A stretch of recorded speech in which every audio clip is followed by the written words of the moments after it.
మరి 40 ఏళ్ల కింద కట్టుకున్నటువంటి వాళ్ళ పరిస్థితి ఏంటి? ఇవాళ వచ్చేసి బీద ప్రజల మీద నోటీసులు ఇవ్వడం వల్ల దానికి ఏం చేశారు మీరు? ఒక గుడి కూడా ఇచ్చారు. మీరు గుడి కూడా మీరు ఇలా మన నోటీస్ ఇచ్చారు. గ్రేవ్ గార్డ్కి ఇవ్వడానికి అవకాశాలు లేవు. గ్రేవ్ గార్డ్ పెట్టుకునే అవకాశం ఉంది, కానీ గ్రేవ్ గార్డ్ కూడా మీరు నోటీసులు ఇచ్చారు. ఆశ్చర్యం ఏంటంటే ఓ టెంపుల్కి ఇచ్చారు నోటీస్. అట్లా టెంపుల్లకు ఇవ్వచ్చా?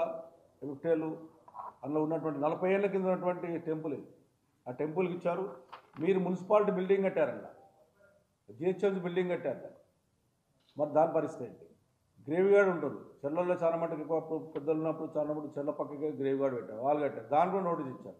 మరి ఇవన్నీ తీస్తే ప్రజలలో ఏ రకంగా బాధపడుతారో ఆలోచన చేసుకోమని చెప్పి నేను హైడ్రా కమిషనర్ గారికి, అదేవిధంగా ముఖ్యమంత్రి గారు కూడా మీ ద్వారా నేను విజ్ఞప్తి చేస్తా ఉన్నాను. ఖచ్చితంగా దీన్ని మీరు చేసే పని నేను పూర్తిగా ఒక శాసనసభ్యునిగా నేను మద్దతు ప్రకటిస్తూ ఉన్నాను. మీరు చేసే పనులలో ఎంబడే దాన్ని ఏ రకంగా ఉందో బీద ప్రజలకు అన్యాయం జరగకుండా, అదేవిధంగా ఉన్నటువంటి ఎక్స్పైర్ భూమిని ఎంబడే దాన్ని టేకప్ చేసి డెవలప్ చేసే విధంగా, అదేవిధంగా ఉన్నటువంటి పట్టాదారులకు టీడీఆర్ ఇచ్చేసి పట్టాదారులను కూడా తొలగించే విధంగా ఉంటే చర్యలు ఇంకా బాగుంటుందని చెప్పి నేను తెలియజేస్తా ఉన్నాను. రాజకీయాలకు అతీతంగా చేయండి, రాజకీయాలకు కక్షపూర్వకంగా చేయొద్దని చెప్పి విజ్ఞప్తి చేస్తా ఉన్నాను.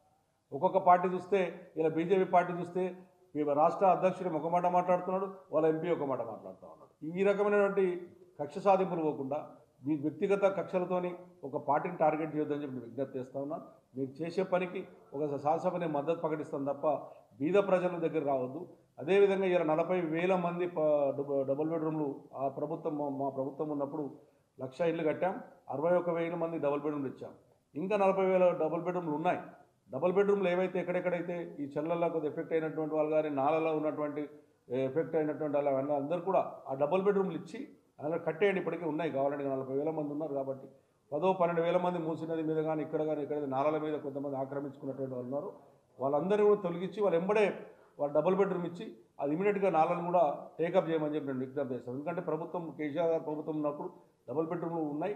ఆ ఉన్నటువంటి డబుల్ బెడ్రూమ్లో ఆ రకంగా ఇచ్చినట్టుంటే నాలలు ఫస్ట్ నాలలు చెర్లు చేయాలి. నాలలు చేయకుండా చెర్లు చేస్తే కూడా పెద్ద ఉపయోగపడదు. నాలలను కూడా మీరు టేకప్ చేయమని చెప్పి నేను విజ్ఞప్తి చేస్తాను.